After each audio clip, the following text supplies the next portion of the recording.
Hello everybody and welcome to Limbo for the PC. This is myself, SuperHobbit89, joined by... Bloodbird01, how's it going? And we're here, of course, with the Gunstar Gaming channel. And this is a personal favorite of mine. I intentionally... I can see how much you like it just staring at that load screen. Well, I intentionally try to keep these little pause bits so that I can talk over things, because this game is fantastic.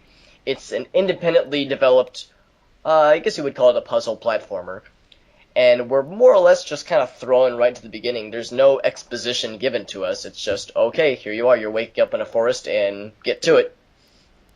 And everything's black. Yes, everything's black and white and dark and gritty and brooding, and I fucking love everything about this. Have you seen the Dorkly video on this game? I think you showed it to me, the flashlight. Yeah. And suddenly, this game is delightful and happy, and oh my god. So that's very funny.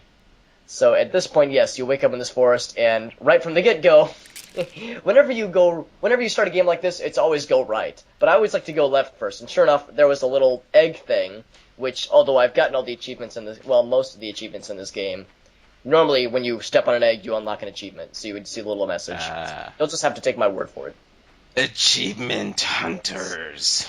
There's, like, I think 12 of those little eggs scattered throughout the world, throughout the game, and I did not see all of them in this game, in this playthrough, and I did not expect to, because they are insidiously placed sometimes, and honestly, some of them Don't you have to commit suicide to get some of them, too? You have to trap yourself where you can't get back, or whatever? There might be a few where escape is highly implausible, although I can't remember anywhere I was downright forced to kill myself. A lot of times, if I kill myself, it's because I didn't plan ahead well enough, or I didn't look before I leaped, so to speak. I like how, in retro gaming, it's like, hey, I'm playing Teenage Mutant Ninja Turtles, Turtles in Time. I'm gonna play it on freaking hard. Oh, and I'm not gonna lose a life. Oh, I'm so awesome, right? And it's like, and that was your achievement, just your self goal.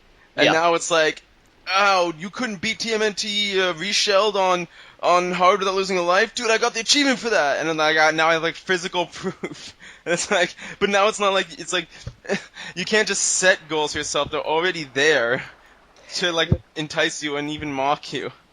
The whole achievement thing is kinda, I don't know, I always have split feelings on it. On the one hand, it is kind of ridiculous, but on the other hand, there are some really clever achievements in some games. Not all of them, some of them are kind of, contrived, but I don't know, if they're done right, they can be fun, but you're absolutely right. Back in the good old day, back in our day, we didn't have your fancy achievements, so it was a different type of era. So I don't know, I always applaud it when it's done well, but it can be a little silly sometimes. And yes, because we're limited on how high we can jump and things like that, there's going to be lots of times where... Well, you are a 9-year-old, I believe. Yeah, you're obviously this little kid. Although you can pull that boat pretty well. Yeah. Yeah, well, yeah, for being, well, actually, I don't know if it's ever confirmed how old this kid is. There's a scene later on in the game that shows, well, I won't say anything, but there's something later on that we'll see that hints at maybe how old he is, but obviously you can just kind of guess just based on how tall he is. And the fact that we're... This game, it reminds me sort of the book, what's it called? What's that book called? Where the Wild Things Are? No, it's, what was it called? Call of the Wild? Lord of the Flies. Oh, And it's a book where all these kids get stranded on this island, and they're all, like, rich, snobby, like, high-class children, like, from high-class families and stuff like that. And the whole point of it is that human nature is human nature, and anyone can become, savage. And so these kids stranded and left to fend for themselves become savages, and kill each other and become tribal and shit like that. And in this game, we're gonna see all these kids just randomly trying to kill you for no reason.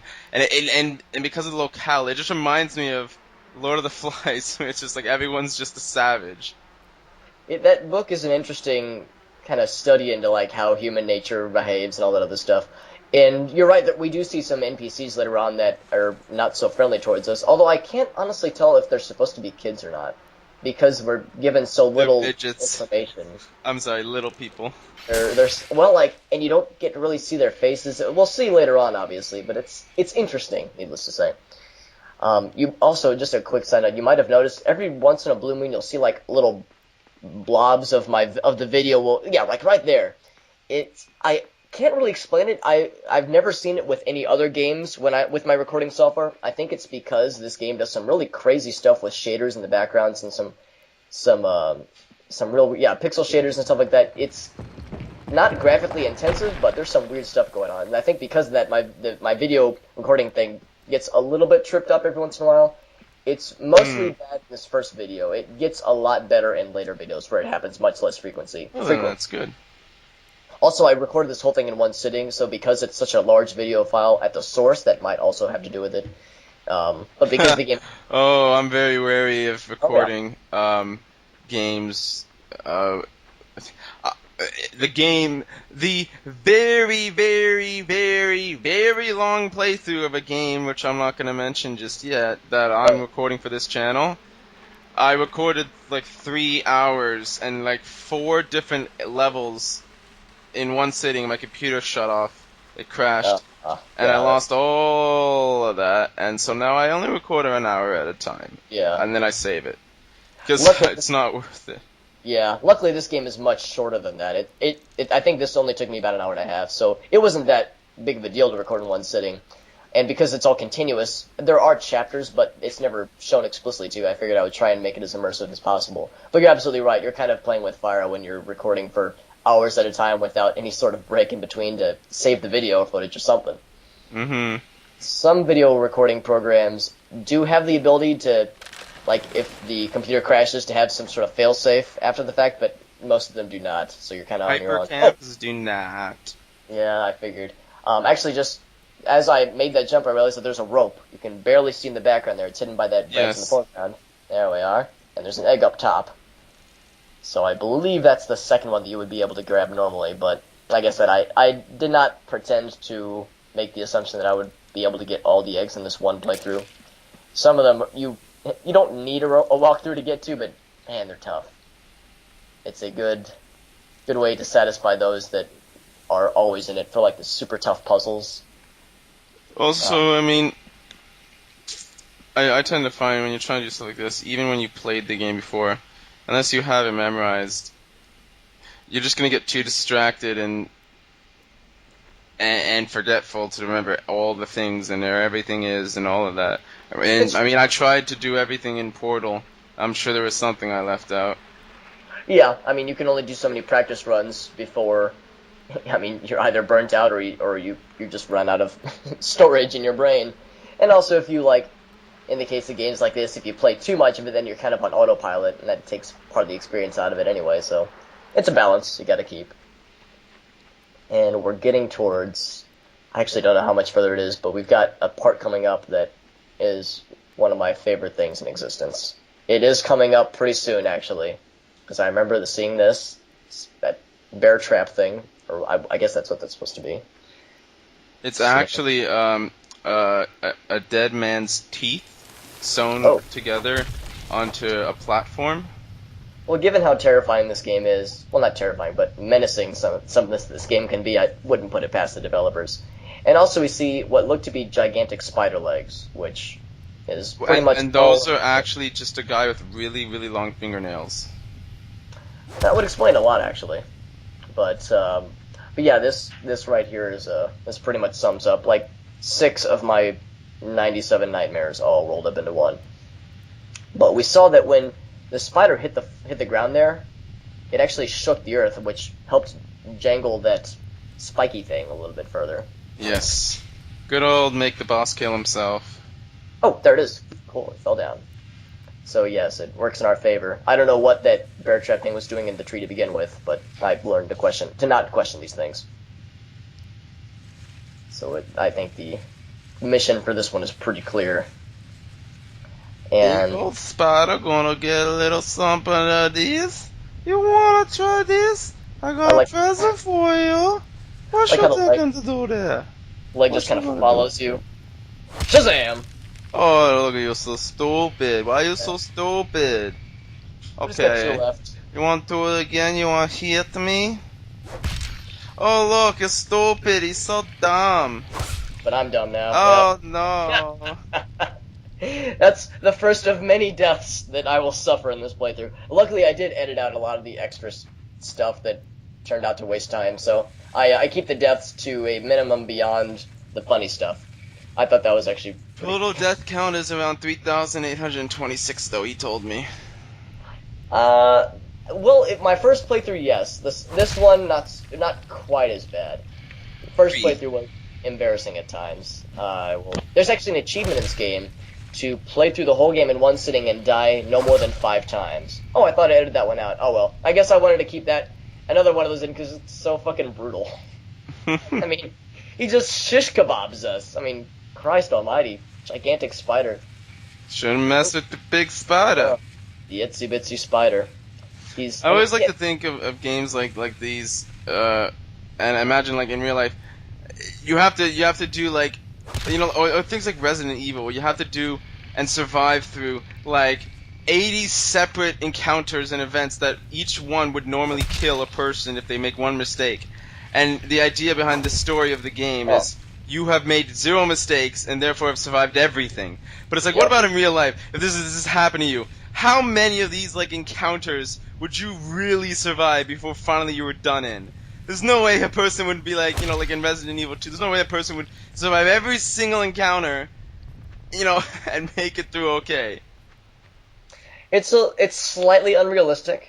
I mean, if I were in Limbo guy's situation, in his shoes, whatever this guy's name is, and I was faced with this gigantic spider versus a bear trap, I would promptly piss myself and start crying. But also you gotta imagine too, like also in real life, you can't die and then see what to do the next time. You get the one shot. Yeah. Well, how do you know? You've never died before. Well, we don't know that yet. Yes. Oh, and so this must be the spider's lair.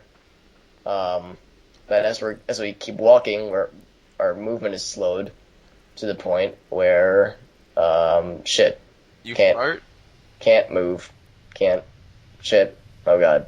Oh god. Do the dance. Did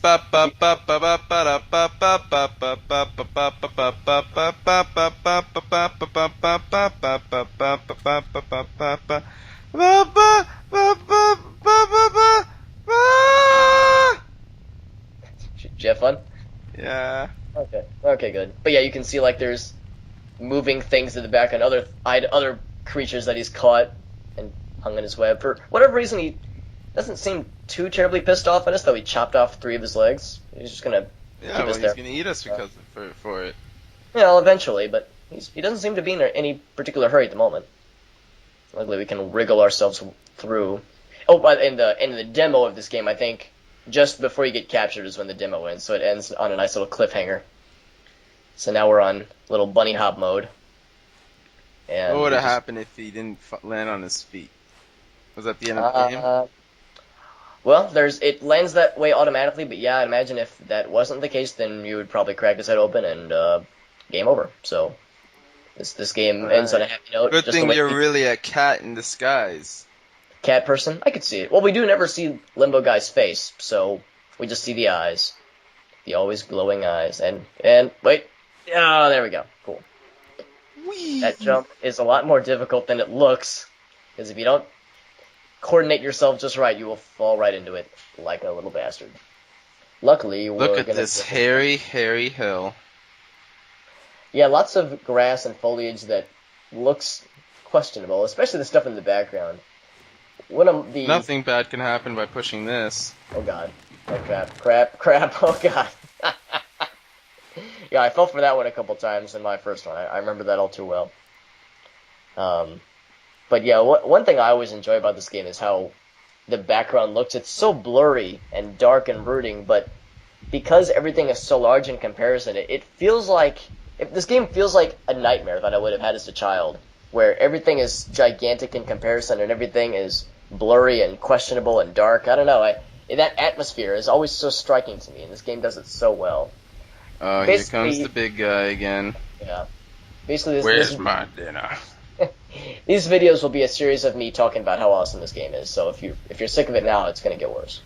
So I'm warning you, right now, warning the audience. And there we go. Now we're good. Luckily, slide down the hill. Hey, we're free. Sweet, delicious freedom. Let me just lie here. Oh, you got a little on your head. Yeah, don't worry about it. It's fine. You'll be fine. All right. Well, continuing on, and this will be the end of this episode, but there's plenty more to see with the itsy bitsy spider as well. So, we'll see you guys next time.